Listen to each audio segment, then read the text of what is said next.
Welcome to the ITSP Magazine Podcast Network, a modern, innovative multimedia platform, broadcasting ideas and connecting minds. Every company has a story to tell, from the small startup to the large enterprise, and everything in between. This is one of them. We hope you enjoy this brand story conversation.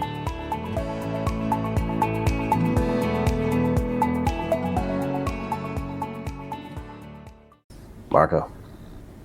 Sean, what's going on? It's story time. I know. It's our favorite My time favorite of is story. My favorite story. kind of story.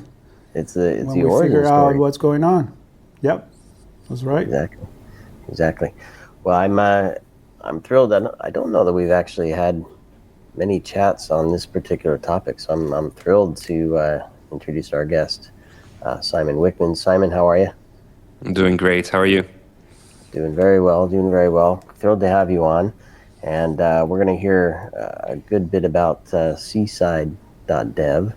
And looks like it's all about securing and optimizing third-party scripts, which is slightly different than some of the other stuff we've had conversations around. So I'm excited to learn about what you guys do and why you do it. There's usually a story behind this, and that's what we're getting into.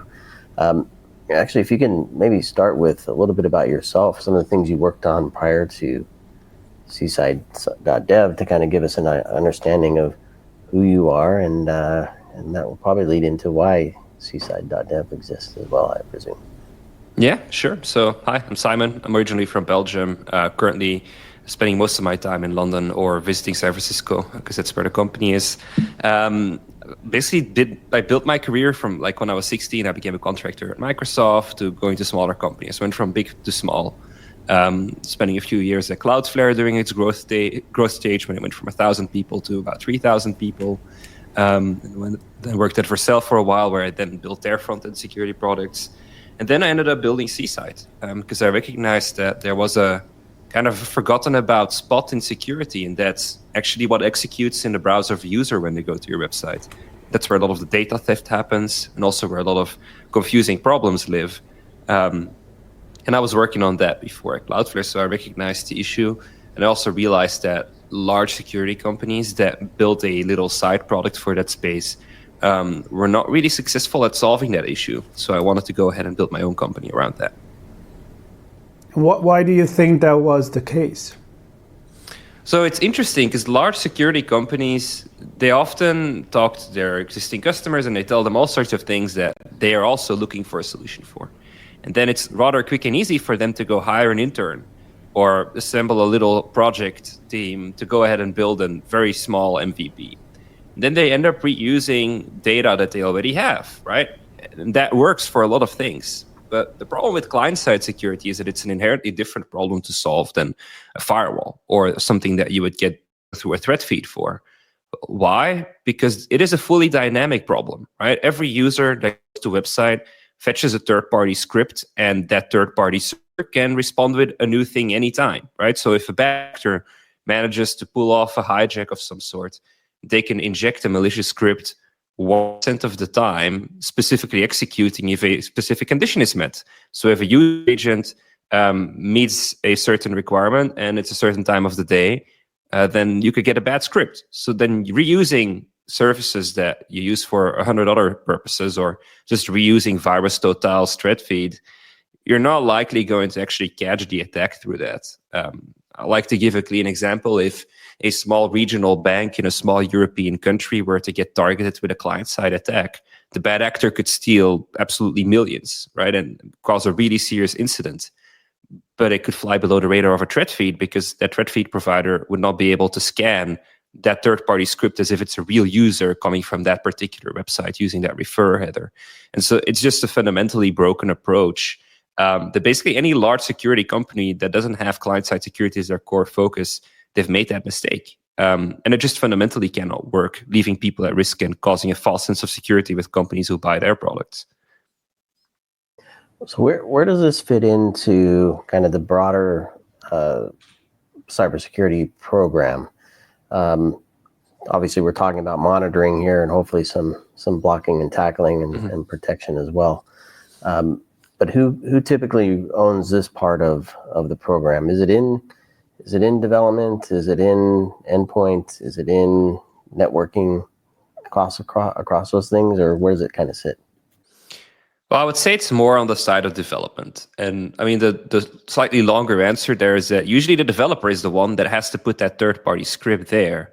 But they're not the ones that have actually chosen that or have any impact on why they chose, like why that tool had to be implemented and how it had to be implemented. So it's usually the marketing team asking to add a tool, the legal team asking to add a tool, the sales team wanting to add some chatbot.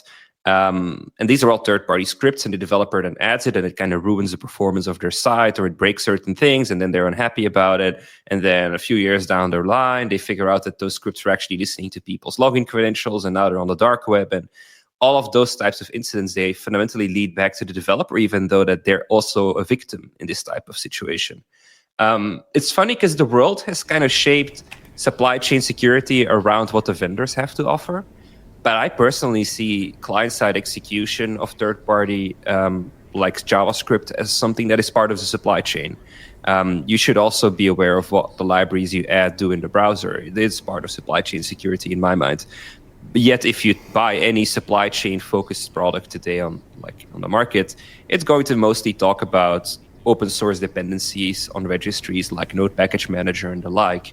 And they're often great at that, but the browser is totally not in focus for those companies. So it's sort of an and, it's not an or. You have to also monitor the client-side script. So Simon, before we go into what you guys do more specifically, I'm curious still about the origin story. Like you have a vision, and then you implement it, you create a company. Have you had some moment since when you actually started the company that kind of like you kind of change your mind or adjust as you were going, or is it like clear paths from day one? I think when I started the company, just the sheer amount of attacks that we have noticed has been absolutely baffling. So the media doesn't really like to cover the same kind of problem over and over and over again if there's no solution for it.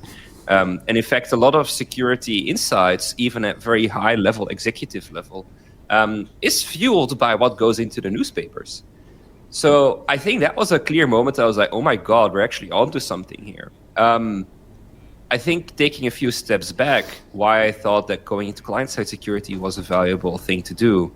Well, we spent collectively as an industry billions on firewalls to protect our infrastructure, to act as a perimeter, either as actually a metal box or a slightly modern version of that, a virtualized thing living on an edge.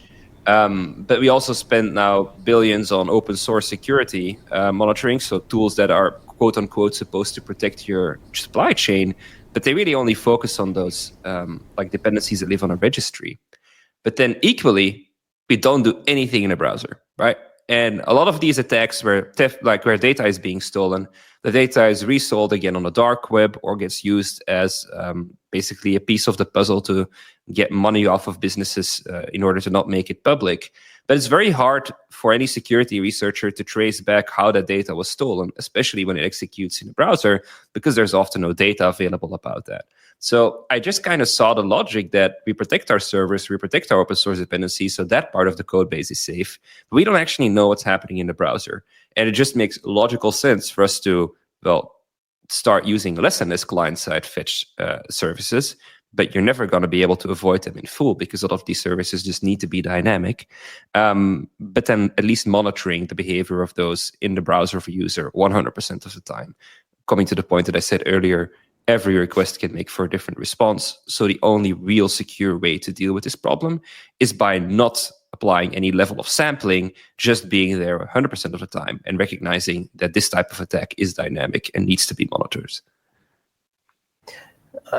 So you mentioned some of the teams that request these scripts to be installed, marketing, obviously one of the more prevalent ones, I would imagine. But what are some of the things that organizations are deploying script-wise that you found to be vulnerable? I don't know if there's one that stands out or a few that stand out. Because what I want to do is maybe highlight for people listening to say, or to recognize that we probably have a script like this running, and we don't have a mechanism in place to monitor and find and do something about malicious activity that's taking place there. So if you can kind of paint that picture, that would be fantastic.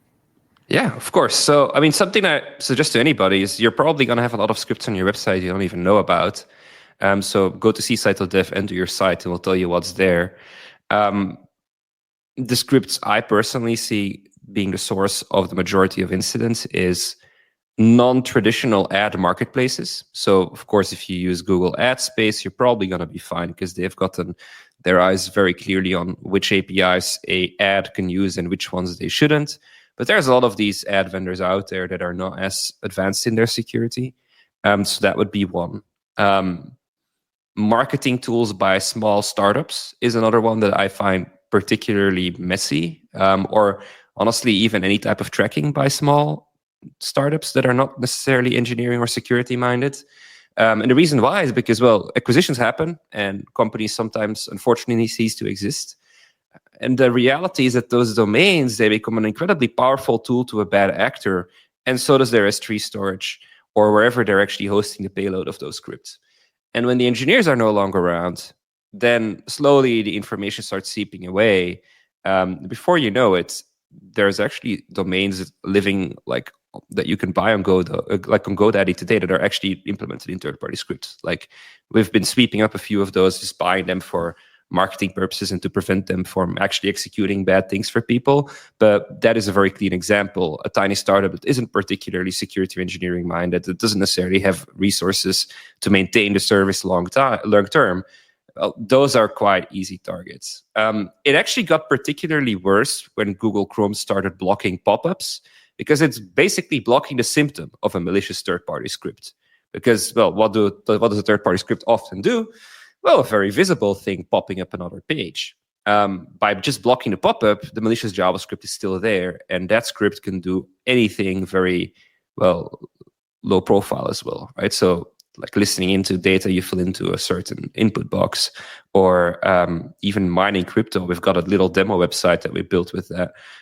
You can do all sorts of crazy stuff with these third-party scripts, and pop-ups was just the most annoying one, so they blocked the most annoying one.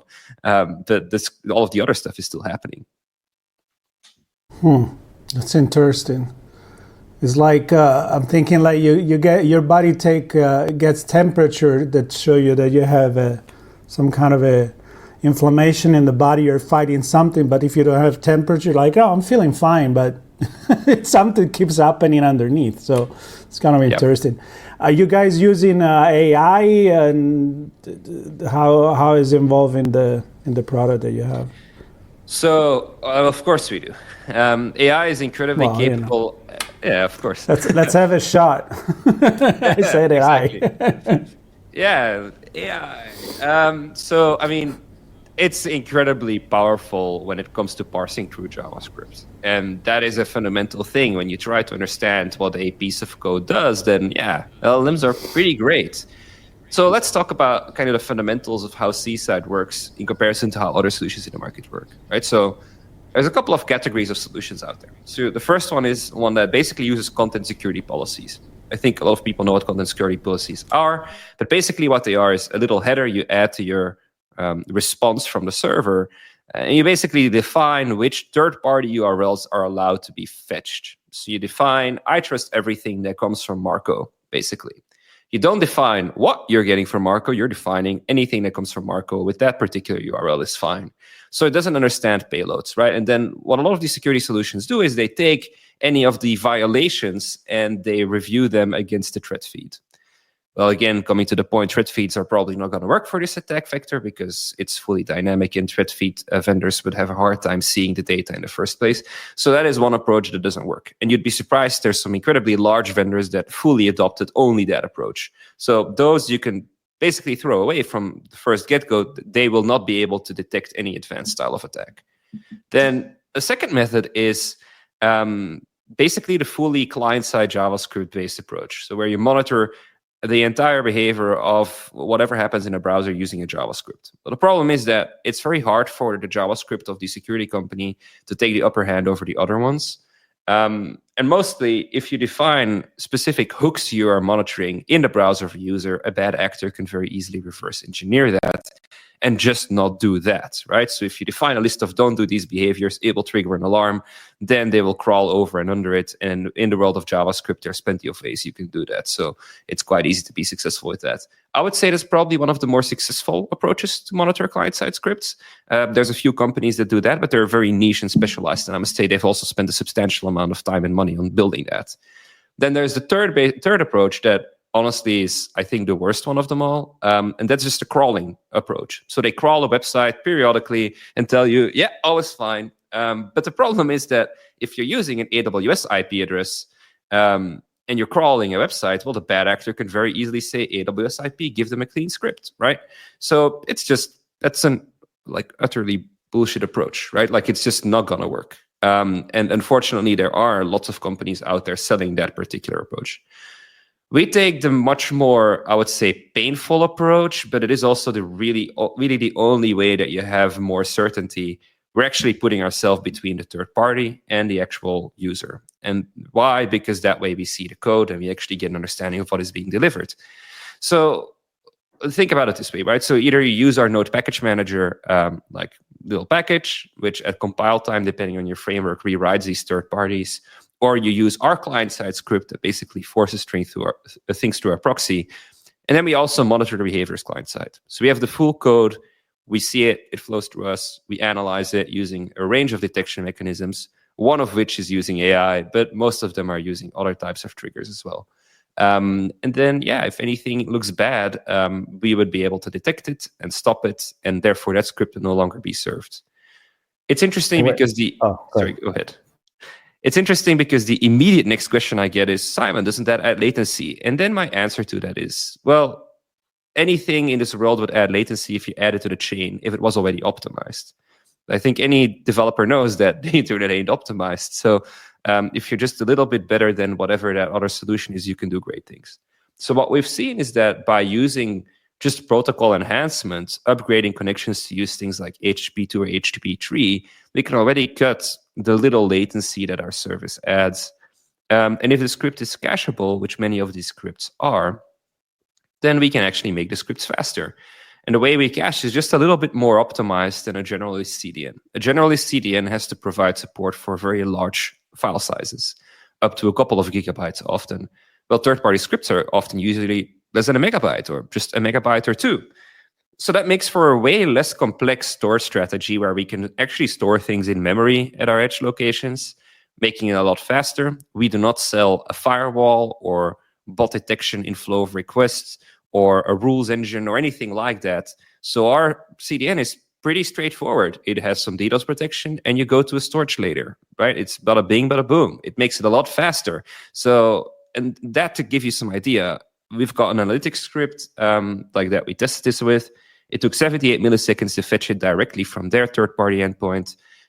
If you put us in the flow of the request, it would only take 48 milliseconds. So that's in the case of cacheable.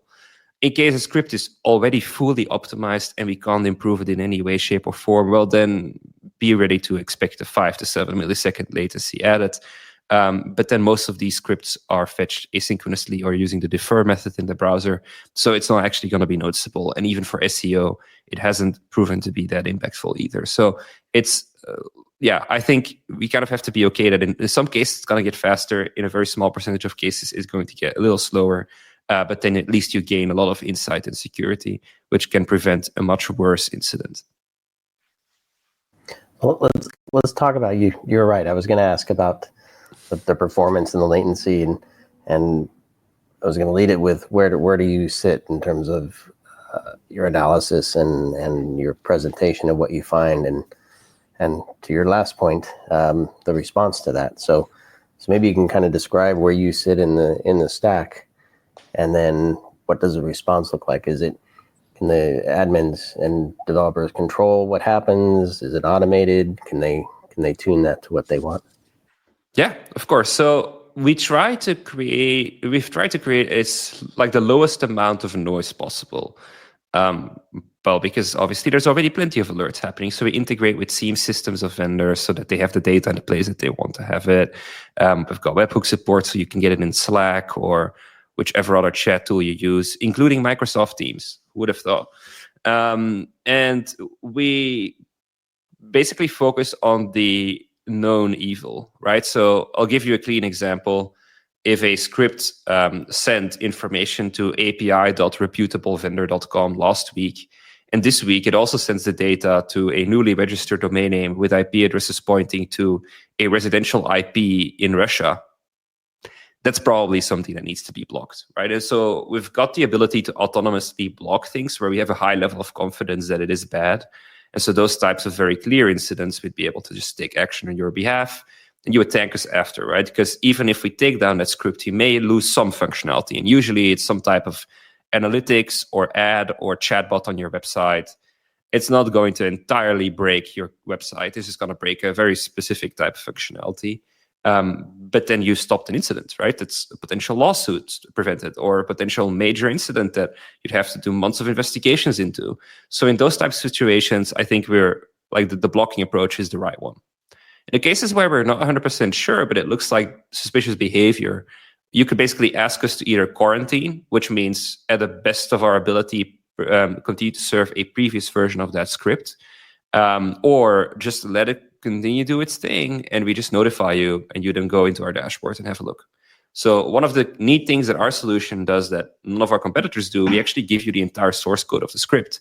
When you go into the dashboard, even on our free tier, you can see the actual code of the script. We give it to you in a normalized, cleaned up, deminified, and if it's possible, deobfuscated version. You can actually read the code and understand what it does. That is your ability to then dig deeper. We also have like the LLM explaining why we blocked it. So this script was blocked because X, Y, and Z. And we can even highlight pieces of the code. If it is related to the code, sometimes it's related to like the domain or the IP or the infrastructure or potential indicators of a man-in-the-middle attack where multiple SSL certificates were issued in the last day, that sort of thing. So yeah, I think, I mean, it's quite a comprehensive thing, and we're constantly adding new detection capabilities, but our ultimate goal is to make this a low-touch product that just blocks and then notifies you, telling you, hey, we've stopped a pretty painful incident for you. Hey, tell me who is we? Because I went on the About page and I see a little bit of the team. And what is actually impressive is the amount of investors that you have, like pretty high level, expert that work in from the biggest company actually that I can read. So tell me how the team came together. I'm going to go back in the origin story because Sean can get very operational. So I want to go back to who is the company and who you work with to make it successful. So last year, roughly around this time, I had a couple of conversations with some investors that I met throughout my career, and I explained what I wanted to do. And I mean, one of them I already spoke to in August last year. It's like, maybe I want to start a company like in 2 years from now. Well, it turned out to be a few months later. And I explained to him like, hey, this is my prognosis, right? We spend a lot of money on servers, infrastructure to protect our servers. We spend a lot of money on open source dependencies, I worked on client-side security in the past. I realized that most of the competitors in this space built crappy products. Let's go ahead and build an actual good product in this space. And I already know who I want to hire. In the past, I worked with these people. They have left Cloudflare at the time where I was, right? They've left. They've moved back to their native country. They bought a nice apartment. They're happy. But they want to get back to work, of course. I'm sure I could convince them. And so that basically ticked the box of, we know this guy, we can back channel him because these were investors that have met me throughout my career, so they knew who to ask about me. Then that also ticked the box of team. Even though I was a solo founder, I had a clear path to having a capable team at solving the issue I wanted to solve. And then, the problem was clear. I gave them examples of past attacks. I gave them examples of new intel that I got. And then one thing led to another, and they recognized that, okay, this is probably a good time to build a company like this, especially with the compliance requirements also kicking in March 2025 for PCI-DSS, so the payment card industry digital safety standards. You actually have to monitor client-side scripts in the browser. And so that's one of those things where it's like, well, building a security company to solve a problem, sure, but it's always great if there's also a compliance lever that actually pushes people to do it now. And so it made sense for these investors. And then as a solo founder, I recognized that I needed coaching, as I think everybody does anyway. And so I started with the initial investor scribble that led our pre-seed. I told them hey, okay, these are the areas where I think I'm fine, and these are the areas where I need help. Which angels do you think could be helpful? And they shared a couple of names, and I spoke to them, and then basically assembled the ultimate team of angels that I could ask anything to, and they would have a material interest in helping me. They would get an immediate return out of it. So looking at the names, you've got people like Mike Taylor, who are currently the CFO at Gusto, used to be the CFO at GitHub, and then I think a VP of finance role at Tesla during the IPO. Well, that's a person you'd want some help with if you need help with finance, right?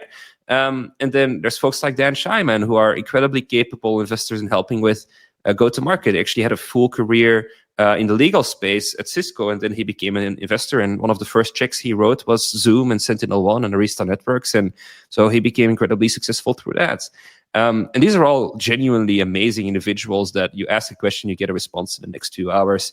And that response is the highest quality of feedback that you could ever get. And so I've got 40 of those at this point, where it's I need help with something, I get help with it immediately. And also folks like the Chainsmokers through Mantis, right? So if we want to work with a particular consumer brand, we can work with Alex and the folks at Mantis to get an intro to these people. And these intros are usually a lot more high quality than me just trying to outbound cold email them, right? So yeah, I basically took my investors team as the extension of our founding team. And that's also they got the merchandise that says founding team on it to remind them that they're not just giving us money, they're invested, they're going to help us out, and I'm going to make them work. That's really cool. Super cool. And you said the magic words for me, go to market. Yep. It's one thing to have a problem, even better to solve the problem. The market has to be ready to pay to acquire the solution, and have the team ready to deploy it, right? So talk to me a bit about who you speak to. I know we talked about this is kind of a dev solution, but who do you speak to? Who has the budget? How does it find its way into an organization where you can actually be successful in helping them overcome this challenge? So I think the experiences that I've had at Cloudflare and at Vercel made me prevent a very bad mistake early days. So I recognize that the majority of companies have some type of agency involved in managing their website, or managing their security, or helping them with PCI-DSS. So something we've done from day one with our product is we built our our organizational structure within the dashboard so that you could have an organization and teams, and under those teams you have websites, which sounds like a totally ludicrous thing to spend any time on in the early days of building a company. Well, the problem is if you do that later on, it becomes a much more fundamental problem and a much more painful thing to migrate. So we've done that from day one, and that allows us to integrate with any type of partner or agency. So if you help your customers be compliant with PCI-DSS, if you're helping your customers with security, if you're a consultant towards a company, if you're a web development agency, you can go ahead and acquire our product and add it to the website of your customer, and it could protect your customer, but it could equally protect you, right? Because in some countries around the world, agencies that added a third-party script have been found liable many years after for what the third-party script eventually became. So it's one of those things where we recognize it's sometimes best to work with these indirect platforms where people basically resell our product on our behalf towards their customers. So we've done that. We've got a free tier. That free tier is mostly there for security conscious individuals with a nice blog or some e-commerce. And they can go ahead and use our products. And we're not going to try and immediately upsell them to a paid tier. It's honestly not even why it's there. That free tier is mostly there because that way we get to see a bunch of scripts on websites that otherwise we'd have to try and get through other ways, and that are usually not as successful. So we just want as many people to use our product as possible. And it also solves the security issue for most. It's just nice to know that I can use my credit card on the web and it's not going to get stolen on as many websites as a result of the actions we take. We then also have a business tier, which is much more comprehensive, and I think it's affordable enough. It's $100 a month. And that business tier should help small, medium businesses that need some level of compliance, that want some level of insights, but they don't have thousands of dollars to spend on security every month. And that's okay. I don't think web security should be paywall to only enterprises. That being said, the majority of our revenue will obviously come through enterprises, the people that actually understand that their head is on the line, their brand is under pressure, they need to have security in order. And that's where the enterprise tier comes in. So it's like, depending on the amount of traffic you have to your website, etc., it's an order of magnitude of a few $1,000s a month. It's cheaper than most of the side products of large security vendors. So if we get into a compete situation, we can beat them on cost and on quality, which is nice because it's good to have both ticked. But you can just go ahead and get our product, try it out. We'll happily do a POC with you. We'll explain to you how we're different towards any other solution in the market. In fact, something I've even done in the past is give them a quote-unquote malicious script that we wrote ourselves that they can just use in their testing of any solution they want to test. And we're going to flag it, obviously, and some of the other security vendors that are good would also do that, but many of them won't. And that just gives you an idea of, well, we're giving you the testing data, right? That's another major security problem. Like when reviewing solutions, you actually have testing data that allows you to differentiate a good from a bad product. It's particularly hard with client-side security because you need to have a malicious script on a domain name that's not flagged on a thread feed and actually have some traffic going through it or some weird behavior happening for it to trigger some like alert. We basically give that to our customers just to go ahead, or prospects just to go ahead and make sure that they buy a product that's good. And I'm certain your experience at Cloudflare helps you, and your other experiences, I'm sure as well, help you really deliver to that enterprise, which is, it's one thing to meet the needs of the small, medium business, but to scale up, and probably the work you did in the dashboard probably helps with that as well. Scaling but I think it's really cool, and more I hear a lot of companies that do address the small, medium business problem. Like Simon, you said honestly, it's like that's maybe not where you're growing the company to exponentially, but I think it's very nice to be committed to protecting everybody to a certain level. So that's really cool. Well, that was a good story, much deeper than just the origin story, and I hope that you will come back and tell us more stories as we go. I know. Well, with Sean, you can be sure you're going to dive really deep right away. I have many Sean, more questions.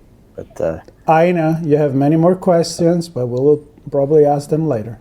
It's a fantastic overview, and it's a really cool solution. I'm glad to see you bring this to market and to hear about your success, Simon. And hopefully people listening have a sense of how and where Seaside can fit in. And of course, we'll include links to the website. They can drop their URL in there to get a nice peek at what's going on for themselves, and obviously links to connect with you, and they can have their own conversation, ask their own questions of you and the team, and bring this to bear in their own organizations. So any final words, Simon, before we wrap? I mean, thank you very much. Very happy that I was able to have this conversation with you all. And yeah, I mean, just make the web safer, protect yourself. There's great solutions out there for free, and I mean, Cloudflare has done an amazing job at making web security more accessible. You can protect your website with their free tier or spending $10 a month for a pro tier. There's no excuse anymore for not having a secure website. Yeah. I love that. No excuse anymore. That's a good tag. I like there. that. Yep. I like that. All right. Well, Simon, thanks again for sharing the story with us, and everybody listening. Appreciate you joining us for this conversation, origin story about seaside.dev, and hopefully more coming from Simon down the line. And of course, stay tuned to ITSP Magazine for more stories. Thanks, everybody. Thank you. Take care.